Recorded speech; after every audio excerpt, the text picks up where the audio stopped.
Hi, this is Jenny at Trendy Tree, and today I'm going to make a wreath, a Deco Mesh wreath, but I'm going to add some flowers in it. So the first thing I'm going to do is take my little, it's like a 7 or 9 inch electric skillet, and I'm just going to put some hot glue sticks in there and go ahead and let that be melting and set that aside.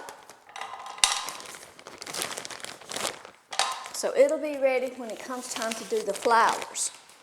And I'll give you a link for this. You can use like any kind of electric skillet, just a cheap electric skillet. But this makes it a little bit easier to put your hot glue on your floral. So let me just set that aside. Okay, our products today, of course, come from Trendy Tree. If you're not familiar with Trendy Tree, that's my daughter Carrie and son-in-law David's website. They sell all kinds of Deco Mesh, ribbons, wreath forms, seasonal decorations, and florals. So our focal point today is going to be this metal welcome sign. It's round, it has green and white and yellow daisies. I have 2 styles of mesh. One is a metallic, and I'll give you the links for these. This is like an apple moss lime mesh, and then I have fabric mesh, and it is a lime green and white fabric or color.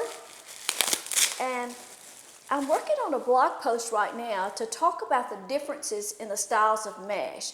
So I'll cover that more completely in that, but fabric mesh is comprised of polypropylene, polyester, and jute.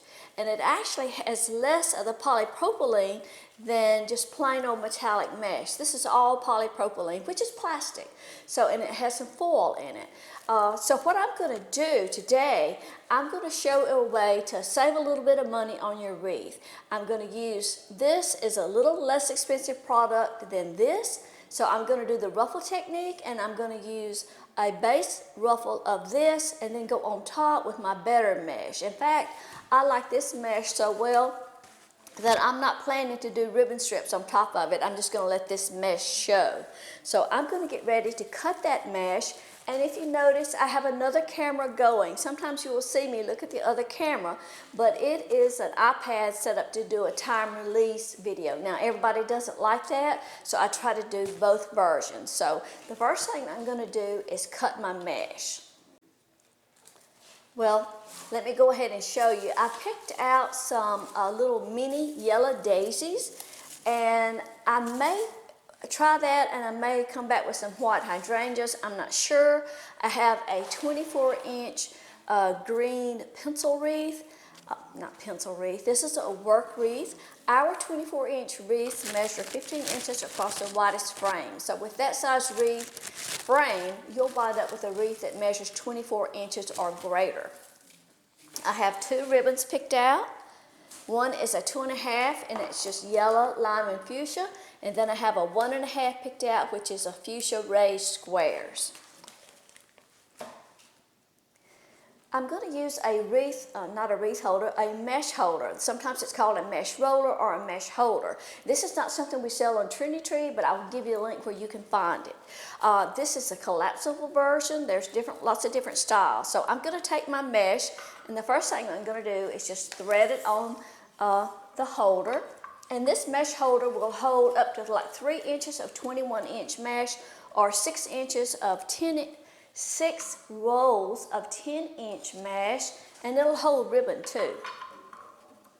So I'm going to cut my ribbon, I'm sorry, I've just got all my words mixed up today. I'm going to cut my mesh 20 inches in length. Now, the reason I'm doing them 20 inches, usually I try to wind up with like 30 inches of mesh in a twist. I really don't like having leftover product mesh anyway, so I did the math, and I'm going to cut the mesh 20 inches in length, and that way I should have 18 pieces of each style. I need 18 pieces because there's 18 twists in a wreath. So the first thing I'm going to do is just pull my 2 pieces of mesh together, and I'm going to go ahead and just trim that off and get a straight edge. Get my sign out of the way. and I'm going to measure 20 inches.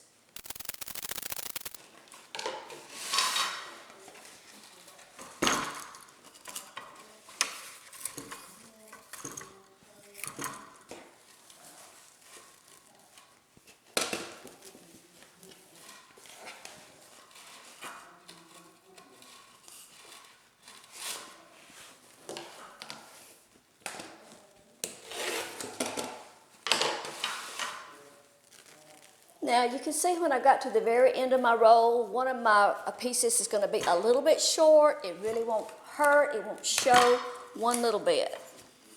But that way I've used up all my mesh and I don't have any pieces left over. Now I'm also using a self-heating cutting mat, and I'll give you the link for that, and a rotary cutter, I'll give you a link for that. I'm going to move my mesh roller out of the way. Now then, I'm going to do the ruffle technique, and like I say, this first piece was a little bit short, so let me get a regular piece to show you. I'm going to make a ruffle, and the first one I'm going to make is that metallic mesh that was a little less expensive on the bottom, and I'm just going to scrunch up through the middle of that. Make a ruffle. And I'm going to start on the outer ring and just secure that with just a twist till I get my second ruffle made. Now my fabric mesh is what I call my premium mesh, so I want it on top. Now you can, if you like to, you can kind of fold those edges under and just kind of scrunch it up in your hands like this. It's just whatever is easiest for you. Either way, and then open that twist and lay that right down on top of the mesh, of the metallic mesh. So now then you've got your less expensive mesh on the bottom, and you've got your premium mesh on top.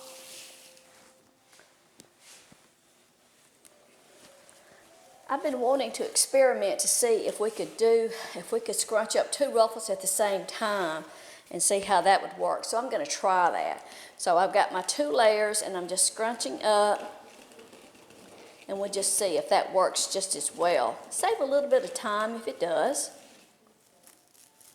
I think it will. Just kind of separate them and fluff them out a little bit.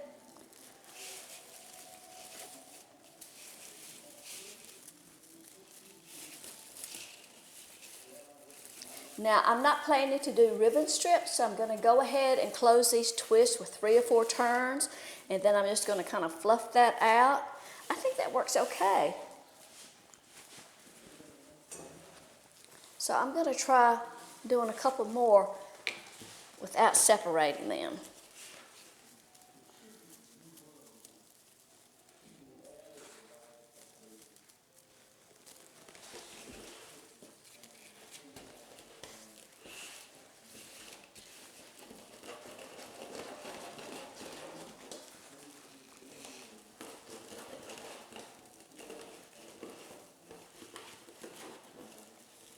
Okay, it's kind of quite a handful to hold, but that's still okay.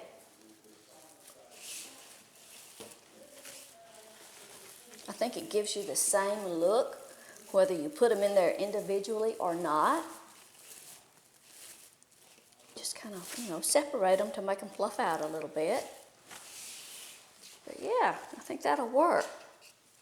Of course, I didn't stack my mesh up perfectly straight, but that will work. That way you don't have to do twice as many ruffles.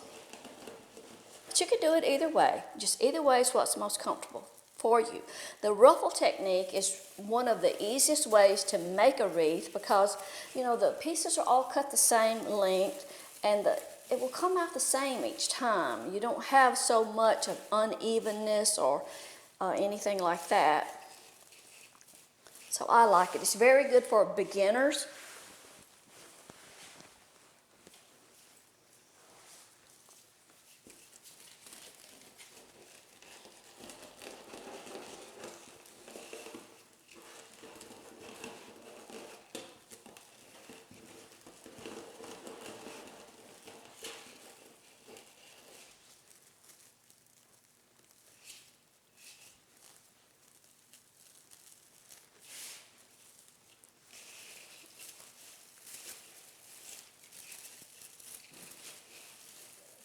Now I'm just going to work all the way around the wreath doing that same thing.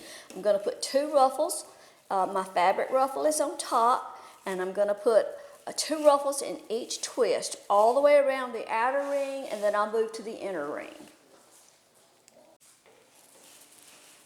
Okay, now there we've gone all the way around our wreath with 2 ruffles in each twist, and we did the fabric mesh on top. The next thing we're going to do is add our sign, and it already has 2 holes in it, so that makes it easy for us. We just have to figure out where we're going to put it. It's metal, and it's about 12 inches in diameter.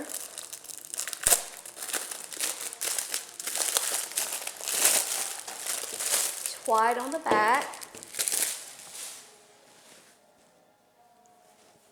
And we need 2 full-length zip ties, 2 full-length chenille stems. I'm sorry, I keep saying wrong thing today. So I'm just going to thread that in that bottom hole.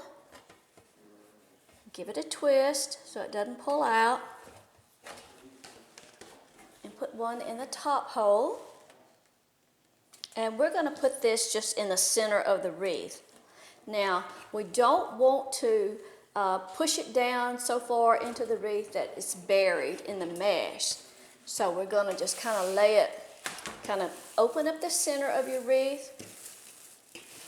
We're going to just kind of lay that kind of in the center of the wreath. You're going to have to flip it over and work from the back. Kind of push those ruffles out of your opening. Push them out toward the front. And you want to position your wreath where you've got a straight post to attach your sign so it doesn't slip and slide. So find your chenille stem and find a center post and attach it to that. Now you don't want to attach it too tightly in case it's not where you want it to be. It's a lot easier to remove them and replace them if you don't put them in there too tightly to start with. So just kind of snug it up a little bit and give it a twist or two. And then tighten the other end. And then we'll flip it back over and see if it looks okay.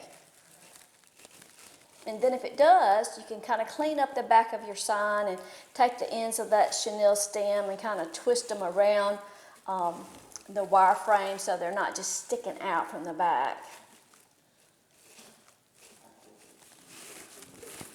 Again, push all your ruffles out, flip it back over, pull out any ruffles that's kind of got your mesh scrunched down.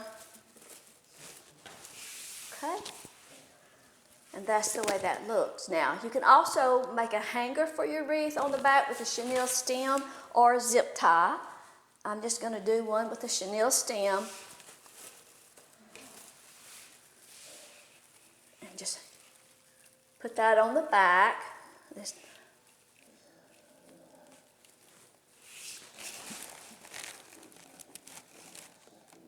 I like to just take the ends and twist it together, make about a 2-inch loop back there, and then take those loose ends and kind of wrap them around your chenille stem where you don't have those loose ends sticking out.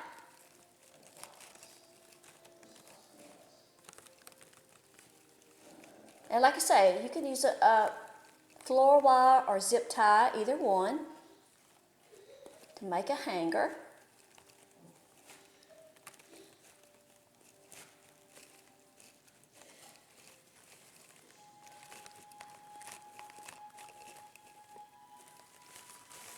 See that? Just makes your hanger, if you can see that, a little neater. And we're going to go ahead and take the ends of the chenille stems from where I attach the sign and wrap it around the wire frame to get them from sticking out.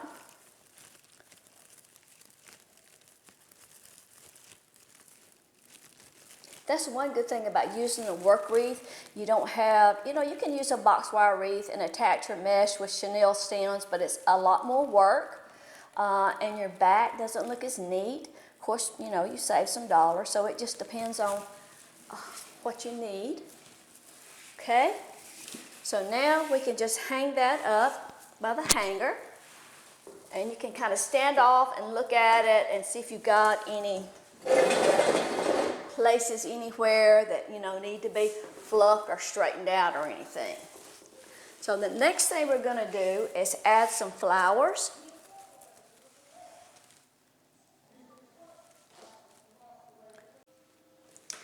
What I'm doing right now is just kind of getting an idea of where I might place flowers. I have some white hydrangeas and I have these little mini daisy bushes. Now, my white hydrangeas were left over from my Christmas tree. I'm a firm believer in repurposing things, and I use the hydrangeas on my Christmas tree. Now, I did not use any hot glue. I used the hydrangea bushes and I left the stems kind of long for my Christmas tree.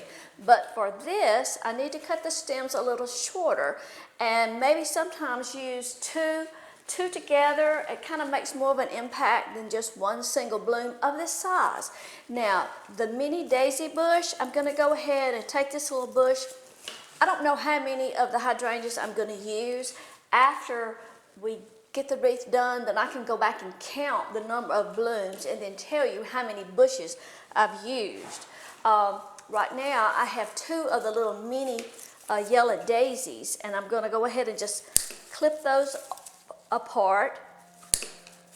When I first started making wreaths, I didn't realize that you were supposed to clip these pieces apart, and I was trying to use a branch like that, a whole thing, and sometimes that works okay, but I didn't know, that you could break it apart and have all these individual pieces. So I'll start with just cutting up one bush for now, and then I have another one there if I need it. And again, like I say, this is just to kind of give me an idea of if you've watched our videos, I have not used a lot of flowers. So I'm just, just kind of experimenting with this wreath.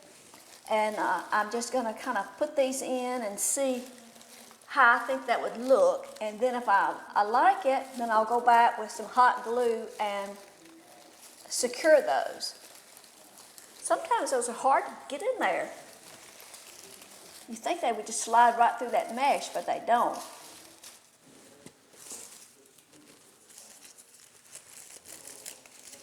So I will just put a few more here and there, and then we'll see how we like it. Now, I guess probably before I do any more, I really should go ahead and put my bow, because I don't want to put some flowers here and then cover it up with my bow. So let me just stop right here and go ahead and make a wreath bow.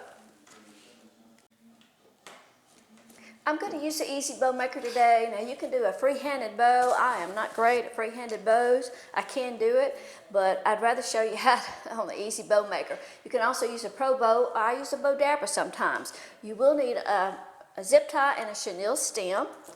And this is the Easy Bow Maker, and we sell this on Trendy Tree, and I'll give you the link for that. This is a 2.5-inch ribbon, and I'm going to go ahead and cut that little folded end of the ribbon off, because you'll never get that to straighten back out. I'll do the same on my 1.5-inch fuchsia ribbon.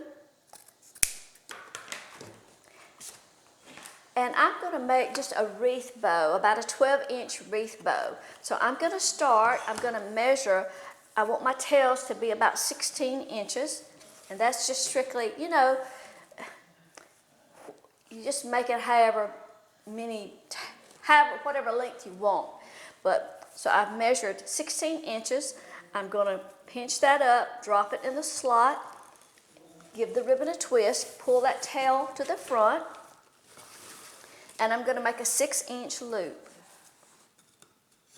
There's the measurements on the board, so that's 6 inches. Drop it down, give it a twist, make a 6-inch loop on the opposite side, drop it down, and I'm just going to make probably 3 loops on each side to start with. I'm keeping the loops all the same size. I love this ribbon.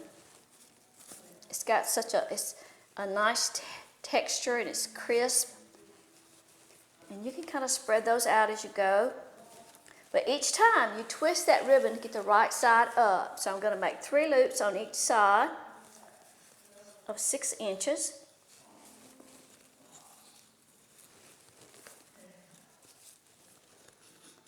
Now this time I'm not going to twist because I'm going to end off. I'm going to make my tail 16 inches, so I'm just going to come out here and measure and cut that off. I'll finish those tails off later, but just going to press that down. I'm going to go ahead and spread my ribbons out a little bit just to kind of start forming my bow. And then I'm going to switch to the 1.5 inch. I'm going to make the 16-inch tail, drop it down in the slot, pull that tail to the front out of the way, give it a twist, and I'm going to make a 6-inch loop,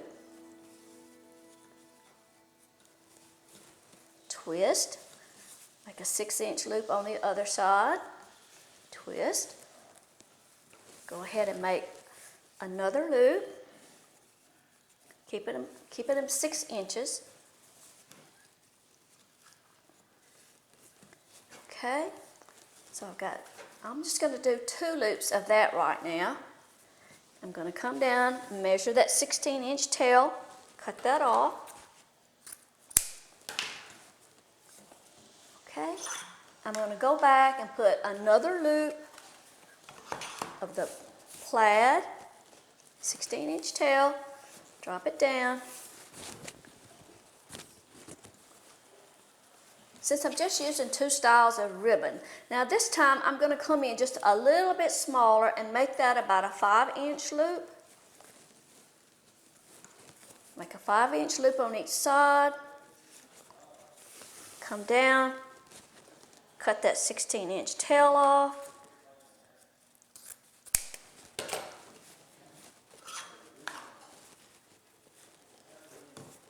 And then I'm going to finish with my fuchsia. 16-inch tail, bring it to the front, make a 5-inch loop,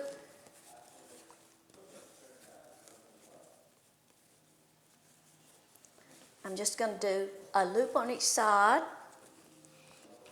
alright, but now to finish off my bow, I'm going to make a small loop, and that's going to cover up my mechanics in the center, so I'm going to twist, and I'm going to make just about a 2-inch loop right down the center, and then I come down and cut that tail off.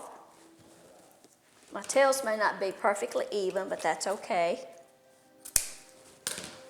That little center loop is going to cover up my mechanics. So now I'm going to take my zip tie and I'm going to kind of press my bow down. I want to compress that stack as much as possible.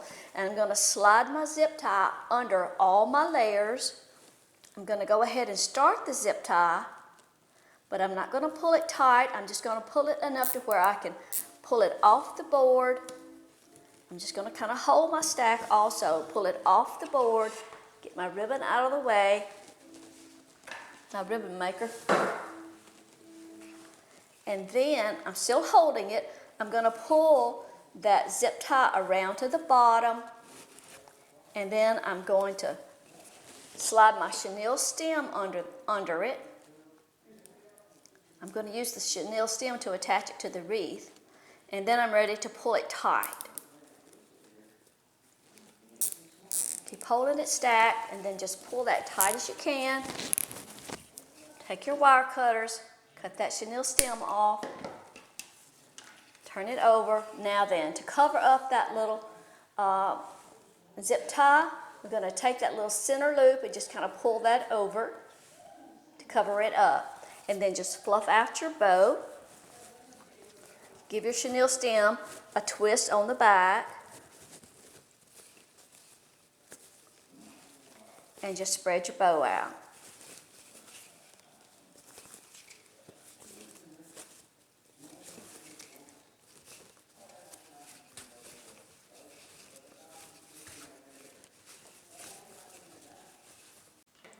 I'm going to chevron the ends of the ribbon. I'm just going to take the ribbon, fold it lengthwise, and then cut along the folded edge. And then that makes your dovetail or fish mouth cut. On my narrow ribbons, I just like to angle them.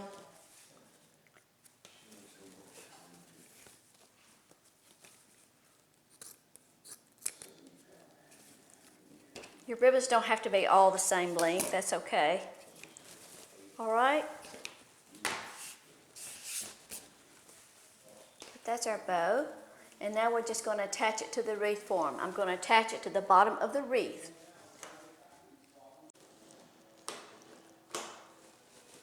Okay, well there's our wreath bow after we attached it to the wreath. And like I say, these flowers that I put in are just kind of stuck in there right now. I think sometimes I'll put two of them together.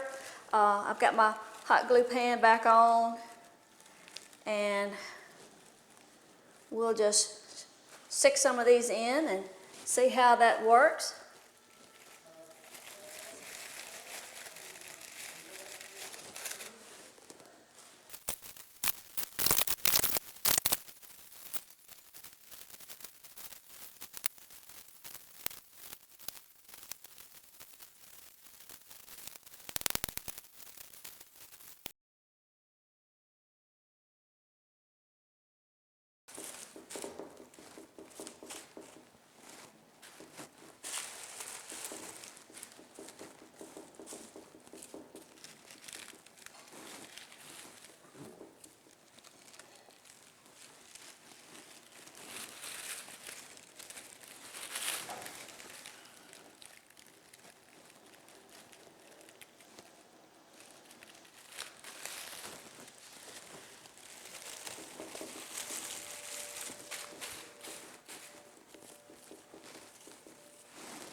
Okay, well, I'm going to stop right there.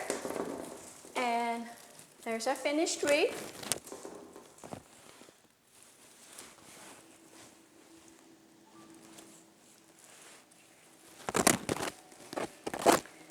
And let's see, it measures about 26 or 27 inches. And of course, you just want to fluff out your bow and clear off your hot glue strings and check the back. Make sure you don't have anything sharp on the back. Now, I'll give you the link to all these products. These all came from Trendy Tree. I'm not sure if I'll be able to put this in a kit or not, but if I don't, you'll be able to find the individual products or substitute. You might like a different color mesh, you might like a different color sign. I think we have that sign in lavender and yellow also. And of course, you can always pick out lots of different ribbon. Thanks for watching. There is a little bell. If you haven't subscribed to our channel, we hope that you'll do that. And there's a little bell somewhere there about the front that you can click on, and it will send you a notice every time we upload a new video. Thanks for watching. We hope you'll share our link with your friends and shop with us at Trendy Tree, www.trendytree.com. Thank you. Bye-bye.